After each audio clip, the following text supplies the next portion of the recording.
সাবেক প্রধানমন্ত্রী বেগম খালেদা জিয়ার স্বাধীনতা পুরস্কার দীর্ঘ সময় পর ফিরে পেল তার পরিবার।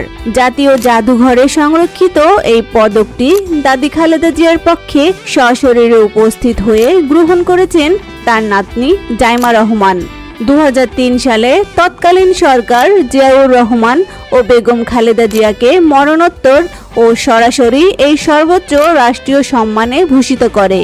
তবে 2016 সালে রাজনৈতিক সিদ্ধান্তে তৎকালীন আওয়ামী লীগ সরকার খালেদা জিয়ার পুরস্কারটি প্রত্যাহার করে নেয় এবং পদকটি জাদুঘর থেকে সরিয়ে ফেলা হয়। সম্প্রতি বর্তমান সরকার সেই সিদ্ধান্ত বাতিল করে পদকটি ফিরিয়ে দেওয়ার প্রক্রিয়া শুরু করে। এই প্রেক্ষিতে মন্ত্রিপরিষদ বিভাগের পক্ষ থেকে জাইমা রহমানের হাতে সম্মাননা ক্রেস্ট ও সনদ তুলে দেওয়া হয়। এর আগে প্রয়াত রাষ্ট্রপতি জিয়াউর রহমানের স্বাধীনতা পদকটিও তার পরিবারের কাছে হস্তান্তর করা হয়েছে। দীর্ঘ প্রায় 8 বছর পর রাষ্ট্রীয় এই স্বীকৃতি পুনরায় বুঝে পেল জিয়া পরিবার।